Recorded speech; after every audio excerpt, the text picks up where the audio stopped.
Alright. Is it working? Check. It's working. Cool. Good evening, everybody. So this is Urban Jungle episode 15, probably. And it's a special one because it's the last one. I have come to an end. This experiment has come to an end.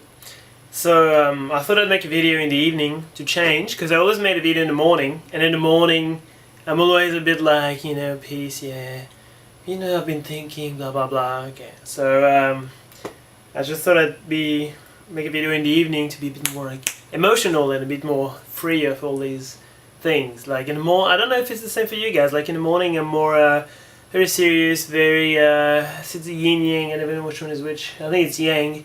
And in the evening I'm more yin, like more emotional, expressive, and less taboo. So this is our planning for the next minutes to come. Yeah, we have 1, end of the tent experiment. 2, life in the urban jungle, pros and cons. Very good English report, as I've been taught at school. Number 3, was it worth it? And the conclusion of the conclusion. Great. So I'm checking in the mirror that is recording, and it is. So it is the end of the 10th episode. What is this environment? What am I doing here with light, electricity? What the hell's going on? So a few days ago, probably 5 days ago, I was waking up in the tent and I heard like some noise, like hammers, like boom, boom, boom, and I was like, it's alright. Like I didn't want to get up. It was early, and I was like, it's probably okay. And then I was like, okay, let's get up. This doesn't smell good. So I left. I didn't know what happened. But I thought it was the Rangers, maybe it could be risky or something. So then I left, and in the evening I came back at 3 a.m. because I'm shifted. So I went back at 3 a.m. to the tent, and it was like the apocalypse. All the trees on the path had fallen. Yeah, there were trees everywhere, like the path had gone twice as wide as it was, and I was like, what the hell's going on? And it was a bit scary. I don't know, it was unexpected, and I didn't want this. So I went to the tent and I was like, I hope nothing happened to the tent. The Rangers didn't find the tent. It's fine, it's still there. I went there, it was still there. So I went in, and then I was just like, okay, I'm just gonna sleep and wake up at 7 in 4 hours and just leave. And so I went in the tent and I was like, no, this is wrong. I can't do it. So I don't know, it felt wrong. So I just left. So I left at 4 a.m. And went back to the office, which is here, and I slept at the office where I have been sleeping for 5 days now. This is real hobo. This is proper homeless. I don't mind so much. I just sleep on the floor there, and I have a sleeping bag. And all my colleagues laugh at me in the morning, and it's fine. Yeah, and interestingly, then I left, and in the morning, then I looked at my mobile phone. Normal. And I had a text message from my sister saying, hey, you okay? Like I felt, she's my twin sister, and it's like, I felt something was wrong, and I was like, yeah, it was a bit wrong, like the forest thing, I was a bit upset. So that's, I don't know, something to think about. Alright, so life in urban, number 2, life in urban jungle, pros and cons. I'm checking that it's still filming because sometimes it stops and it's annoying. Okay, I stopped with the bad and I continue with the good. The bad things about urban jungle. Clothes don't dry. That's annoying. It's been raining at some point for 4 days, and my shoes, they were just wet. So you go in the forest in the evening, it's raining, but it's alright, it's not too bad. And then your shoes are wet, you go to sleep, you wake up in the morning, it's still raining. It's fine, the tent is good quality so it doesn't rain through. It's not wet and everything, it's fine. And then you put your shoes on and they're wet. This sucks. This is the secret for a bad day. You want this to happen. You don't want this to happen. So that sucks. And so I had to buy new shoes, which is a fact by itself. But I don't know, I didn't like it. That was bad. The space is small. I used a small tent. It's a one-person tent, and sometimes you get a bit claustrophobic. Like you go in the evening and the wall, especially when it's raining, it's damp, and the walls, they get really close to your face. It's not too bad, but I'm not claustrophobic and I didn't suffer from that, but it's a possibility that after a few months, it's been, by the way, how long has it been? It's been 7th of June. It's been more than 2 months. It's been 2 months and 4 days or something. Yeah, right. You need the net. That was my challenge. Like, as I was discovering the forest, I was getting better. At night I was going, at first I needed a torch and a stick to remove the webs on the way. Then I didn't need a torch, my eyes got accustomed to the darkness and I could see through even during new moon or cloudy nights, whatever. Actually the clouds reflect the light from the city, so it's in clear nights that it's harder to see. But I could see all the time, I just didn't need a torch. But I still needed the stick to remove the webs on the path, but in the end I think I forgot and it wasn't a big deal, so I was getting much better. But I could never sleep with the net open. Sometimes it's really hot in the tent, could never sleep with the net open because just too many insects, and they kill. They kill in Australia, that's the problem, they kill. So yeah, but that makes me think about adaptation, like how when you arrive to a new place, there's always this adaptation. You need a few, whatever, seconds, days, months to adapt. And the forest took me a few days to get used to everything.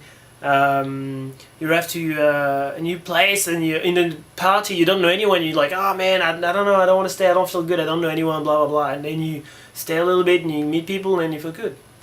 So there's always this adaptation that you gotta give some time to look around and consider the space you live in, and yeah, and it's not trivial at the beginning, it's new and it's hard, and that's interesting. And it's also true for people, like you meet someone and then there's always like you meet someone for a drink and there's always a bit of inertia at the beginning, like you get to know each other, or even if you know each other already, there's to get the conversation going, you don't go like straight like, hey, what about this very thing I wanted to talk about to you for 5 days, and that's the thing I wanted to, like my main concern, whatever. You just chit chat, just to get attuned to the person, I suppose. This adaptation, I find it very interesting. Okay, the bad things. Illegal. It's illegal to camp in the bloody national park. That's the problem. The problem is that I was fearing that the rangers come all the time, and they could take my tent and everything. I didn't mind, but I didn't want, like, I'm not Australian, so I didn't want them to take my visa. I wanted to finish my thesis at peace, so that wasn't very healthy.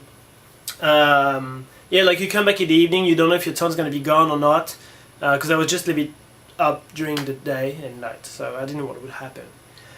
I could have been more cautious, but as part of the freedom to just, the thing is there, right? It exists, and you just go. This is home. You're not gonna fold your home when you fold your house when you're not there. So yeah, and so like I was hearing a lot of animals during the night, and I was all in the morning, and I was always fearing there were rangers. Like sometimes it really sounds like someone's running near the tent. I was like, oh, that's it. Whatever, it's like a guy who's running, or someone called the rangers or something. And I was always scared in the morning when I heard these noises instead of just gentle animals. So that wasn't good. Actually, that was the main bad thing. We'll get to that very quickly. And it's yeah, it's immoral. Like oh, well, it's forbidden. It's illegal. Well, I don't know if I care or not about the fact that it's illegal, but it doesn't make me feel good to break the law. But it's immoral, because if it's illegal, there's a reason, and the reason is to protect nature.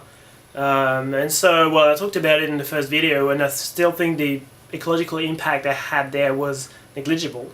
Because I didn't eat anything, I didn't influence a lot. Again, maybe I killed an ant one day because it was on my face or something. It was in my mouth. But yeah, otherwise, I didn't kill the mosquitoes. I was like protecting. I was like, okay, you don't touch me, you're there, you're visiting. There was a mosquito in my tent. I was like, okay, hypnosis, use the noise to make you fall asleep stuff. I tried to play cool. And there were people around, like there were houses around, so I really didn't want people to know that, still recording? Yeah. I didn't want people to know that I was there, because they would feel insecure. And I wouldn't feel good about this. I want to live my dream, but I don't want it to affect people. Sometimes it's a bit of a conflict. When you do weird stuff, do you do for your thing, or but you're gonna make people uncomfortable? Yeah. So that was not good. So every morning I was seeing people in the street, and I was like, yeah, how are we going? I was just fearing that someone was like, hey, yeah, what's up? Where do you live? No one would ask you that in a regular conversation. It's just when you live there, you're paranoid about this, and you're like, ah. Anyway, now let's move on to the good things. The good things are numerous. The first one is there's no rent. You don't pay a rent. You save $1,000 or $2,000 a month. That's heaps. That's great. That's money. That's well, it's pretty handy. There are no problem with logistics. Okay, so I was eating outside every day, morning, lunch and dinner. And what else logistics do you need in the house? You don't clean. Oh well, I did need to clean at some point because I had spilled rice milk on the floor. It's a great drink, but it's really, when it gets sticky because of the heat, that's not good to clean. So I had to buy sponges, but it wasn't too bad.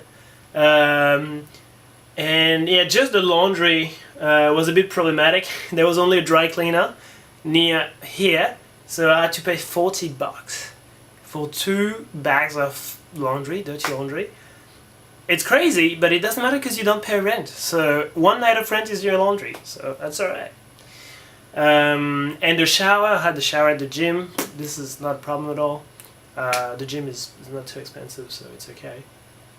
So no problem with logistics apart from the $40 laundry. Good things, connection with Earth. That's one of the main reasons why I wanted to go, right? It's just to be surrounded with nature. But how true is that when you're in the city and surrounded by trees but buildings? Well, no, it was great. You could just feel, I could just breathe and feel the air. It's different in the forest and in the city. It's incredible. I loved it. When you sleep, I was sleeping and I was laying down on the floor. I had no mattress, blah, blah, blah. And you could just feel that you have a connection with Earth and it just feels great. It's different from a mattress, it's different from anything. And already when I sleep, I feel that I'm like regenerating, sort of Wolverine kind of thing, but it's not crazy, it's a superpower. It's just when you sleep you regenerate, right? So you feel your muscles rebuilding, when you're tired you feel all the things.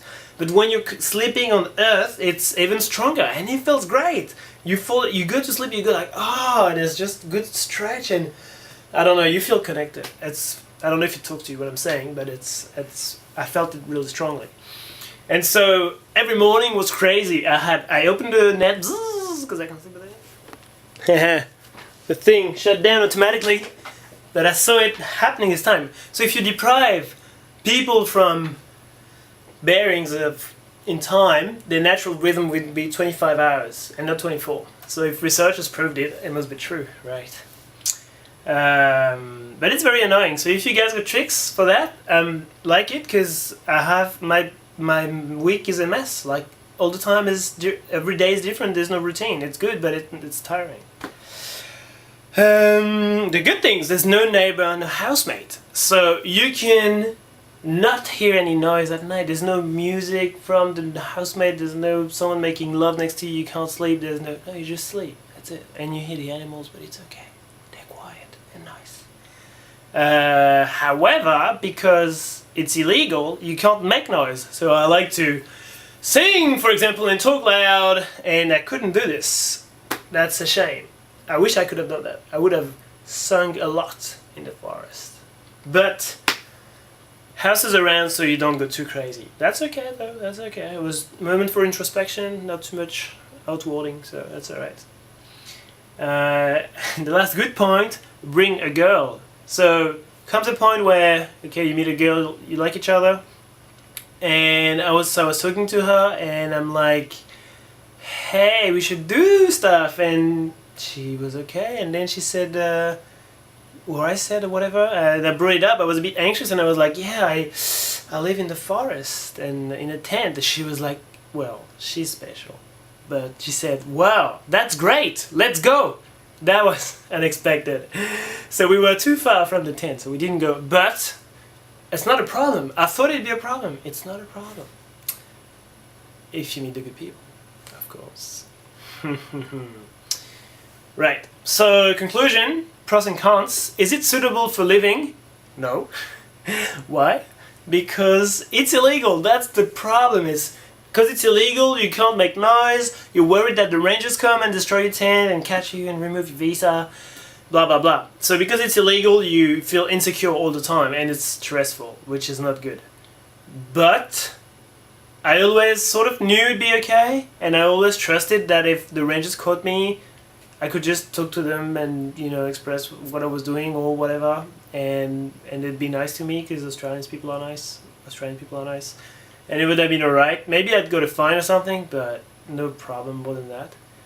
But anyway, so it's not suitable for that because of the houses around and the ranges. If it wasn't illegal, I would do it right now for a year, 2 years. It's just crazy. It's just easy and so pleasant compared to life in the city. Number 3. Was it worth it? Okay, so the grand conclusion of this whole experiment, and it is recording, is, but I'm just checking just to see, it is recording. The grand conclusion is 2 letters, B, B-E, just B, it's just B. Which is, I mean, it's a cliche. It's a very common sentence, like you hear it everywhere in all the self-development things, philosophy. But if it survives so long, it's got a truth to it. It's true. Just be yourself. Take it easy with yourself, and acknowledge yourself. Is that enough? So what I discovered, yes. So I couldn't have any stuff with me, right? Okay, so I had my camera. But apart from that, I have like I do diving and surfing and martial arts, and because I had a medical condition, that's why I put all this. I couldn't do all this, so I put all these things. DVT, I had a deep vein thrombosis because I had a bad taco in Mexico. That's a long story, but I feel better. Thank you for asking. I can go back to sport. So I put all this to a friend's place. Thanks, Joe, and. Yeah, and I didn't, and then I was like, okay, so do I really need all that gear? No, I didn't need it. Like, I was in a tent, I did something else. Like, okay, you got a medical condition, you can't do all the things, you suck it up, and you do something else, and you rebuild yourself on something else. And so it's like, and I really think that the ocean and martial arts are 2 strong traits of my identity, and they had to disappear. Still, it was fine. So it's like, yeah, do we really need all this? The gear I knew we didn't need. Like, we get so much stuff everywhere. I got a broken headphone. I'm keeping a broken headphone. No, it's not. This is worse than that. I'm keeping a broken remote helicopter. Like, what's the idea? What's the concept behind? I don't know. I don't know why we keep all this crap. Not necessary. So gear we don't know, but then activities, like maybe we're trying to fill our planning with activities so we do stuff. And you know, we get always something to do and we pretend we're busy, especially for ourselves. But we don't need all that. We can just be, relax, stay home, and sure, do things, but maybe it's not necessary to fill the entire planning with boxes to tick. Yeah. And yeah, it's the same, that's for time. It was very true for me. I discovered that. And for space, I knew it, but I knew it that we don't need that much space. I don't think we need a kitchen and a living room and a TV room and a sub-TV room, and it's too much space. Like, what are you going to do with all that? It's good to have space. Oh, I forgot this one. Yeah. Wow, I forgot a lot of things. No, hang on. I am confused. Yeah, I forgot about that. You get the horizon. You wake up in the morning, you get the walls of the tent, you get out of the tent, you get horizon, you get trees, you get no walls, you get a big garden. We don't need, like, we are so confined in boxes all the time. You go from your flat to your car, and you go from your car to your work, where you work in a cubicle, and then that's in a building, and then you go to another building to eat. There's no space, like we're always in between 4 walls. What's the point of all that? It's, okay, let's just breathe. So yeah, and this I said at the beginning I wanted to get rid of that, all these walls that block our horizon. Yeah, so we don't need all these things, although I'm very happy I'm gonna do them all again. Integrity. This is a weird pace. Having a regular life and deciding that you want to go in the bush to live in a tent. It's weird. Like my mom, she was so worried. She was like, "Oh, you're weird. Why do you do this? Like you're becoming a sociopath." I'm like, "No, mom, it's just I'm working on myself." Blah blah blah. Anyway, so I'm a bit weird taking these initiatives, and actually I know for a long time that my weirdness has got a name, so I'm not the only one that's good, and it's called hypomania.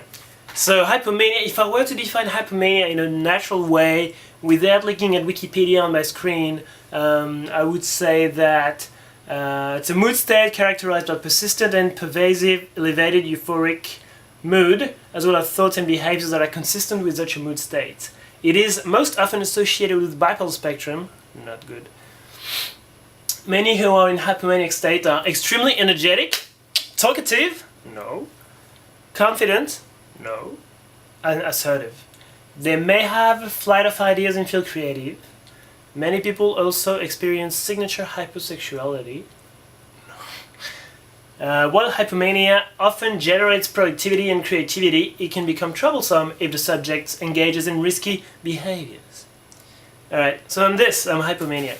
Well, that's okay, like, no big deal. You know you want to do weird stuff, just tell people about your weird stuff and they accept you as you are. That's not a big deal. So there wasn't any problem in the end. I went to the tent, did all the things. There were the rangers, there were the animals, there were so many reasons things could go bad. I had a feeling, an intuition that it would go okay, and it went okay. So it's okay to do weird things when you have an intent. Very big chapter, the intent, but I'm not going to talk about it. But when you have an intent, it's fine. Accept yourself. I just accepted myself. I had this idea, integrity. I'm just gonna do what I think is right for myself. Believe in your ideas, especially if you have detractors, whatever it's called. Yeah, as long as there will be good ideas, there will be people to destroy them or fight against them. So if you have an idea and people say it's not good, just go for it. It means it's a good idea. You should go even more intensely into it. I did it many times anyways. Okay, another thing I discovered in the woods is my masculinity. Okay, this I'm not going to talk about it too much because it's personal, but I probably discovered 72.63% of my masculinity because I was in the tent. I was in the tent, made me act in a wise way. I was like looking inwards, what can I do for myself, what are my problems, what can I do, and that made me meet the good people, and thank you Sophia and Hubert for that matter. Yeah, I met the good people, and then I discovered a part of me that I didn't really know about. More a problem that was in me that I was always fighting against, but I couldn't really put a name on it or... Anyway, so this is solved, and it's a great thing. Another thing I discovered, and it's got also a name, is I'm an empath. So I feel people. So I feel people because I see people and I'm like, yeah, well, I know what you're thinking because I can read in your whatever body language stuff what you're saying. But also I feel people like it's weird. Like I feel people like, hey, it's a bit magic. Like I feel things for you, you feel things for me, and I know what's going on sort of. And I'm rarely wrong. Like each time I've asked for feedback, it was sort of okay, accurate. So okay, so same here. It's like this has changed my perception of the entire world, life, everything, universe, the past 3 years. But I was a bit lost. I was like, oh, is it spiritual? Is it cognitive? Is it change of perception? What? It's just empathy. That's the name it's got. And once again, I met the good people, and we talked about it. And it's like, yeah, man, you're an empath. It's like no big deal. So this has got a name. It's another weirdness. That's okay. I like it. And it's great. Actually, it's a gift. So I embrace it. Wow, and it's a conclusion already. And it's still recording. Crazy. So yeah, thank you all for watching the videos. I really appreciate it. Yes, I do really appreciate. No, and in the end, just be because what? Because when I got the reactions from people, I had different kind of reactions. I had the whole spectrum, but not the whole spectrum. Because no one told me I was an idiot and what I was doing was stupid. No one told me this. People told me, wow man, people were impressed. Wow man, you're doing what you want. That's cool. That's great. I love this. People told me, people were worried like, oh dude. on topics that are interesting, like the origin of the universe and religion. It's got to be subversive, like sexuality, religion, racism, all these things. Yeah. Well, so I did. I invited you guys to do that with me. So okay, let's do it. Yeah. So my very conclusion.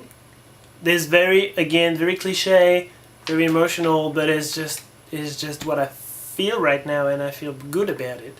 It's just that life is short, and no one can tell you what to do with your life. If you're gonna do something, someone says don't do it, just do it. That's fine, and you pay the price if you need to pay the price, and it's okay. And there's no hierarchy. There is no higher truth, higher order. It's all advice. Every advice is good. There is no, I don't know. There's no one knows better than you what you need to do in your life. So just do it.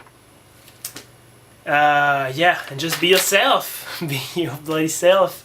And just enjoy your life, because it's short, but it's beautiful. That's it, guys. That's my emotional message. It's 2 a.m. After 10th episode. So now I'm gonna go to bed, which is this. What? It's okay. It's just perfume at $100 the bottle. So that's my bed. Yeah, here's my sleeping bag. Oh, fancy! Well, and tomorrow I have a new place. Tomorrow I have a place, and this girl I talked to you about, I'm gonna meet her, and I'm very happy about it. That's it. I think it's enough of me. So enjoy everything. Enjoy your life. Enjoy your work. Enjoy your friends. All this should be the same. Should be the reflection of you in the world and the manifestation of the world seen through your perception of it, sort of. See you guys. See you later.